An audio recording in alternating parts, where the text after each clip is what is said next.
Hey there! So today we have another review, and this is a beer from Oskar Blues, the original craft brewery that was canning beer, and very awesome for them. You know, like cans have sort of become a huge thing now. But when they started in the, I want to say '90s, when they're canning beers, it was not very much a thing. So very cool for them to start canning beers. And this is Dale's Pale Ale. This is 6.5%. one of the classic beers from them, one of the first craft beers that I got to enjoy. This is more of an IPA, coming at 6.5%, and it definitely provoked some memories from me. Or evokes some memories from me, anyway. And yeah, so very exciting, and it's classic can. They mess around with what it looks like. This is Dale's Pale Ale. I haven't reviewed this. I don't think I've actually ever. Oh my god, this honestly though looks like this can reminds me of like a political rally. It's the red, white, and blue. Appearance wise, I would not choose this can off a shelf, but yes. I trust your judgment. Beer comes in a light amber color, right? Mm-hmm. Off white, off tan kind of head. Decent kind of head retention on that. Light to medium bubbles. That's very different from the citrusy kind of stuff we're used to. Okay, not gonna lie, it smells a bit like a fart. Really, you get sulfury on that? Yeah, that's weird. I get.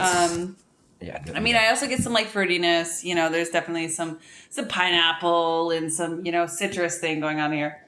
You know, your typical pale ale, whether it be IPA, APA. There's this kind of like caramelized grapefruit orange peel thing. Caramelized fart. Yeah, well, whatever. But caramelized, sweet, oily, but also caramelized. Yeah. So I guess it's a combination of the sweet kind of like caramelized malts on this one and like caramelly note, along with that kind of like oily. It's oily. It's lemon and orange peel. It's like dollar store cleaner. A little bit of that, but not that intense. Some beers are really intense on that. I don't know. This isn't. I can tell you, aroma wise, not my thing. Let's see what the taste has to hold. Oh yeah, canned literally like 2 weeks ago. Okay, taste is actually a bit better. I'll say that. Mm-hmm. It does almost on the back end have a little bit of papery quality to me. It's fresh. Yeah, I'm sure. And I found on the cold shelf. Hey, that's great. However, to me personally, on my palate, the back end it is a little bit papery, but not overwhelmingly so. Yeah. It's very quick to fade on that one. Right up front. It does taste fresh generally, no? Mm-hmm. Right up front, there is definitely some intense, like, orange oil. The malt on this is kind of crackery to me. A little bit sweet, like bread crust. Yeah. Definitely kind of gets some of that honey oat thing going on. This is interesting. Hold on. Yeah. A little bit. Hold on.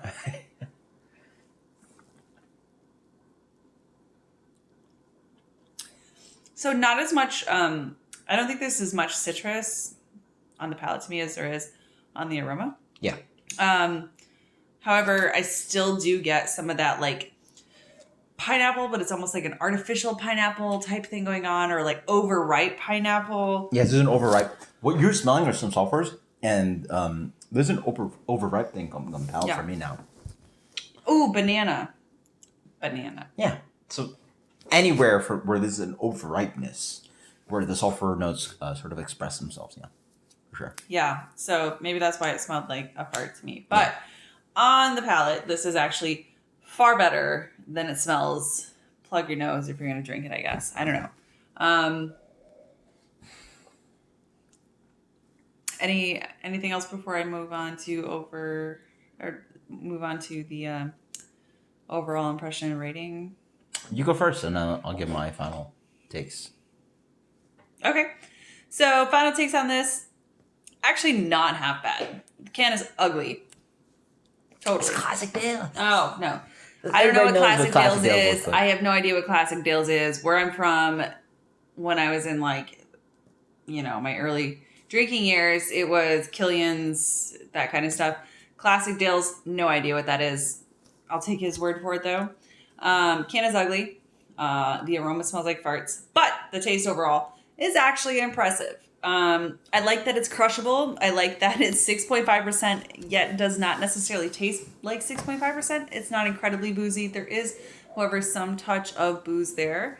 Would I drink this again? Absolutely. Absolutely. Yeah. You know, if I went out somewhere and couldn't find, I don't know, a New England style IPA or something else I'd prefer, and this was available, definitely take this over several other pale ales I've had recently.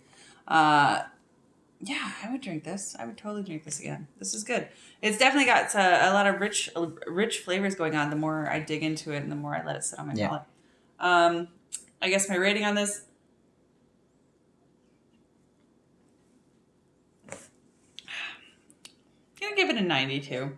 Mm-hmm. It's actually, I definitely underestimated this one. Mm-hmm. My bad. Yeah.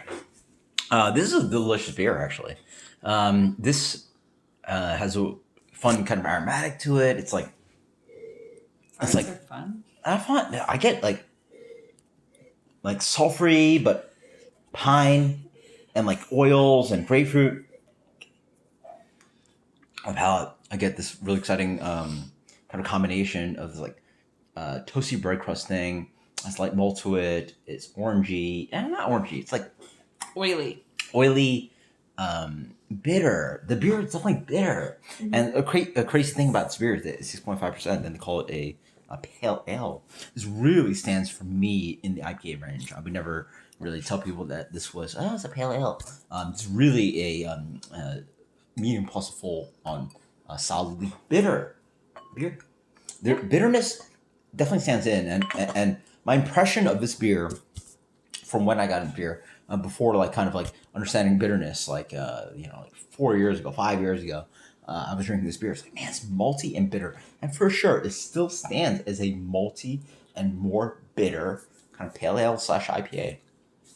This is maybe in the range of something like Sierra Nevada Pale Ale, but This is good. I'm sorry for underestimating this one. Really. But the malt character is a little bit more different. It has a little bit of like kind of like a little bit more like touch of like toast to it than Sierra Nevada Pale Ale, whereas that beer is a little bit rounded caramelly sweetness. So there's a little bit hint of that, and then boom, you get this kind of like pure bitterness that comes in that Sierra Nevada Pale Ale does not have, and it's slightly intensely malty, it's slightly intensely bitter, and then it has a nice hop note to it. It's not a joking beer.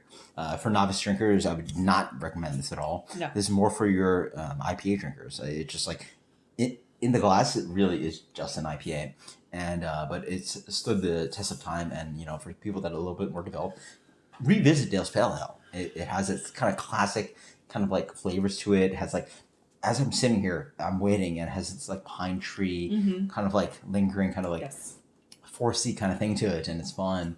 And the malt stands up very well. Roasted wheat. Dried wheat, yeah, roasted wheat. The malt comes in. And then also, there's just bitterness. This beer's bitter. It's freaking bitter beer. I wouldn't say like, okay, the way you're saying it makes it sound like it's like hella bitter. No, but there's... It's not, but it's like... For a 6.5% beer... Comfortably bitter. Yeah, for 6.5%... Delightfully bitter. Find me a bit more bitter beer. Yeah, okay, yeah. I'll give you that. It's probably the most bitter beer you can find at that ABV, at that pale ale / whatever IPA it is. I love it. It's fun. And the fun thing about this beer is that there are beers that are impression beers. There are 4-ounce beers. There are 12-ounce beers. There are 16-ounce beers. There are beers you want to enjoy the 6-pack of. And this is one of those where you can enjoy the flavors, sit there, and just like enjoy the flavors as the beer sort of like rolls on your palate, as you sort of like develop more and more tasting notes as you sort of enjoy the beer through the 6-pack. So buy a 6-pack of Dale's Pale Ale. For me, this beer gets a classic, lovely.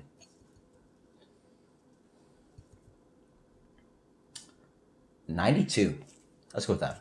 So Dale's Pale Ale from Oskar Blues. Until next time, guys. Cheers. Recommend it. Later.